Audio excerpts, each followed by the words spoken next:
ప్రస్తుతం ప్రపంచంలో 250 కంటే ఎక్కువ దేశాలే ఉన్నాయన్న సంగతి తెలిసిందే. అయితే ప్రతి దేశానికి, గ్రామానికి, రాష్ట్రానికి అనేక నమ్మకాలు ఉంటాయి. ఇక వాటి గురించి విన్న తర్వాత షాక్ అయిపోవడం మన వంతు అవుతుంది. సోషల్ మీడియా, అత్యాధునిక టెక్నాలజీ అంటూ ఎన్నో రకాల మార్పులు వస్తున్నా కొన్ని దేశాల్లో ఆ కట్టుబాట్లకు కట్టుబడి ఉంటారు. అలాగే భారతదేశానికి ఉన్న ఒక పొరుగు దేశంలో స్త్రీలు పాటిస్తున్న ఒక వింత ఆచారం చూస్తే నిజంగానే షాక్ అవుతారు. సాధారణంగా మన చిన్నతనంలో ఒక అమ్మాయికి పీరియడ్స్ వస్తే ఆమెను ఇంట్లో ఏ వస్తువు టచ్ చేయనీయకుండా ఇంట్లోనే ఒక మూలన కూర్చోబెట్టేవారు. కానీ ఇప్పుడు అలా లేదు. అమ్మాయిలను అబ్బాయిలతో సమానంగా చూస్తున్నారు. వింత వింత ఆచారాలతో ఇబ్బందులు పెట్టడం మానేశారనే చెప్పాలి. కానీ నేను చెబుతున్న దేశంలో మాత్రం ఇప్పటికీ అక్కడ మహిళలు పీరియడ్స్ సమయంలో ఇంటికి దూరంగా ఊరి బయట నివసించాల్సి ఉంటుంది. అంతేకాకుండా ఇక్కడి ఆడవాళ్ల అందం ప్రపంచవ్యాప్తంగా ప్రసిద్ధి చెందింది. ఏంటి నిజమా అంటే అవుననే చెప్పాలి.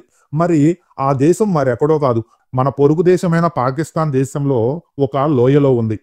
ప్రపంచంలోనే అత్యంత అందమైన అమ్మాయిలు ఉంటారని చెప్పబడే తెగకు నిలయం పాకిస్తాన్. పాకిస్తాన్లోని అత్యంత అందమైన అమ్మాయిల మర్మమైన ప్రపంచం ఇది. పాకిస్తాన్ రాజధాని ఇస్లామాబాద్ నుండి దాదాపు 400 కిలోమీటర్ల దూరంలో ఉంది చిత్రల్ జిల్లా. ఇక్కడ కలష్ లోయ అనేది ఒకటి ఉంటుంది. ఈ లోయలోని స్త్రీలు తమ కోరికలను తామే తీర్చుకుంటామని చెబుతున్నారు.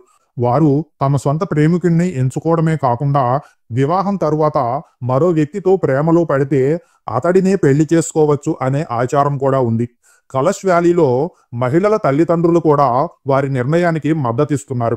ఈ తెగ ప్రత్యేక సంస్కృతి వారిని పాకిస్తాన్ నుండి భిన్నంగా చేస్తుంది. ఇదే సమయంలో ఋతుస్రావం, గర్భధారణ సమయంలో మహిళలు, బాలికలు గ్రామం బయట బాలాషేణి అనే ప్రత్యేక భవనంలో నివసించాలన్న ఆచారం ఇక్కడ అనాదిగా కొనసాగుతూ వస్తుంది. ఇక్కడి స్త్రీలు వారి ఋతుక్రమ సమయంలో గ్రామాల్లోకి రావడానికి అనుమతి లేదు. కానీ వారు అక్కడ పొలాల్లో పనిచేసుకోవచ్చు. ఇక ఇలాంటివి విన్నప్పుడు ఈ జనరేషన్లో కూడా ఇలాంటి ఆచారాలు ఉంటాయా అన్న సందేహం మాత్రం ఖచ్చితంగా కలుగుతుంది.